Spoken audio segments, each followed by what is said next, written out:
Hi there everybody. Today I'm going to be doing an unboxing and assembly video for the Heusinkveld Sprint pedals.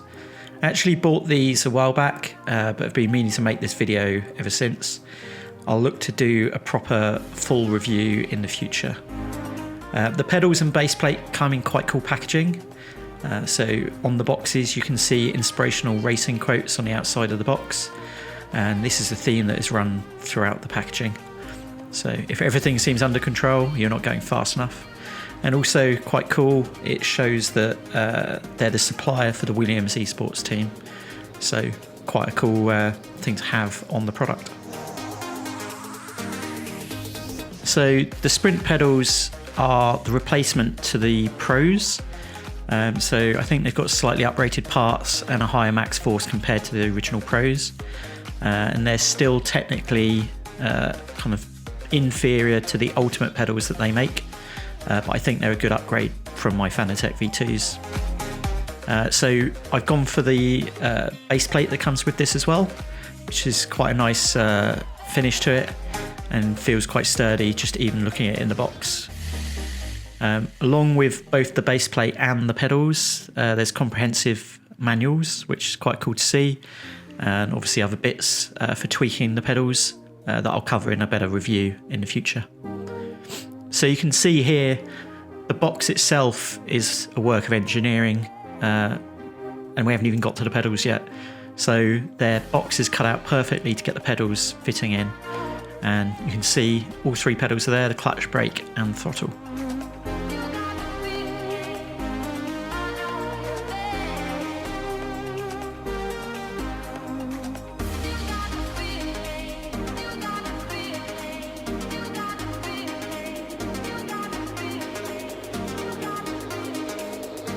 So you get a little box, and this box contains some of the accessories. So it has obviously the USB cable that you need, but it also has several rubber bushings and other parts for essentially tweaking the pedals to your desired settings. So in the manual it covers this in much more detail, and I'll do a future video on that. Here we've got the accelerator, so quite a long pedal. And with all the pedals you can essentially adjust the angle of the pedal, the spring preload, and with the brake itself you can actually adjust the force that's required as well. Overall the finish on the pedals is of a high standard, and they definitely feel quite sturdy. It's quite clear that they're well manufactured.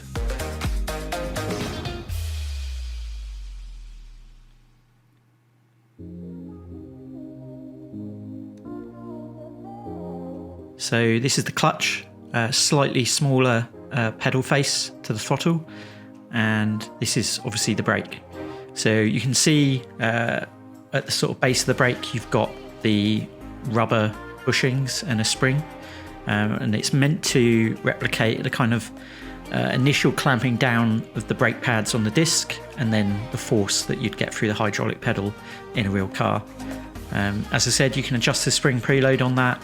You can adjust these spacers, so either solid plastic ones or the rubber. In fact, I think I've removed the spring out of mine completely as well. Smaller faceplate again on there, but overall they're sort of proper piece of kit.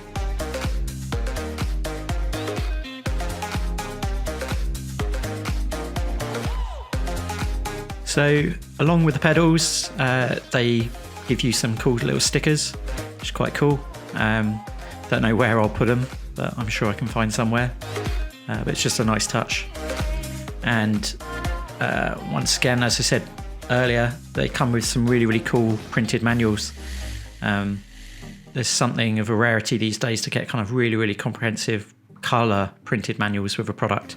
Often you just get the basic black and white thing, and often these days you actually just get guided straight to go online and get a PDF instead. So there's plenty to cover in here, and I'll probably cover it in the review video, but it explains how to adjust the pedals in many different ways, along with kind of adjustment of force, adjustment of angle, and other things in the software as well.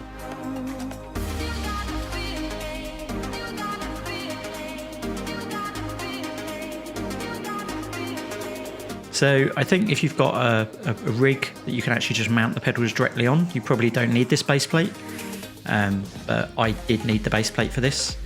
And so I'm going to quickly go through the installation or assembly of it. Pretty simple really, you haven't really got much to it.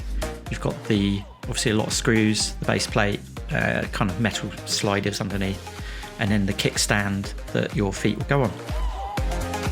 So the first thing to do is just get the 2 bottom runs kind of screwed into the main part where the pedal is going to be mounted. And you can see those grooves. That essentially allows you to slide the pedals left and right, put them exactly where you want them. So it's all fully adjustable. And then we're just attaching the kind of foot base plate where my feet would sit. Now, I've actually fitted it initially wrong because I'm generally not going to use shoes with it.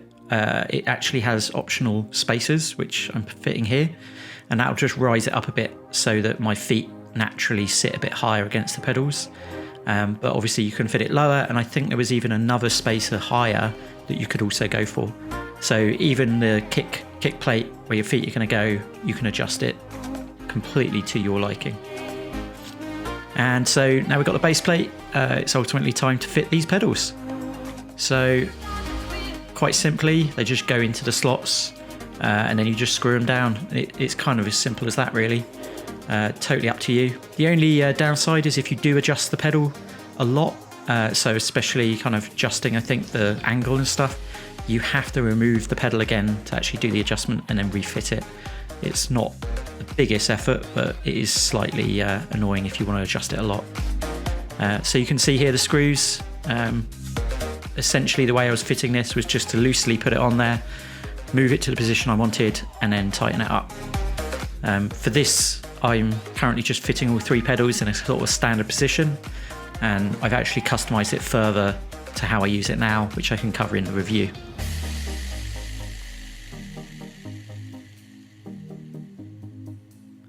So all 3 pedals are on there.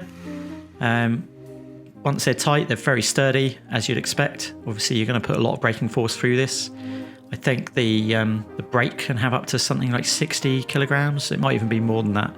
It's something crazy. And yeah, it really feels it sometimes. Obviously, you can set it up a lot lighter. The software allows you to change how much force you need, and you can change the rubbers and the spacers to actually make the pedal move in different sort of ways. So they're really able to be tailored to exact how you want them. So setting them up, you just plug those 2 cords into the brake, and then you just plug the USB into the brake as well, and that goes into the PC, and it's done. And so here it is fitted on my my rig, and yeah, it's basically ready to be used as that is. So that was just a quick assembly guide, and I'll do a full review in the future. So thanks for watching, and be sure to subscribe. Thanks.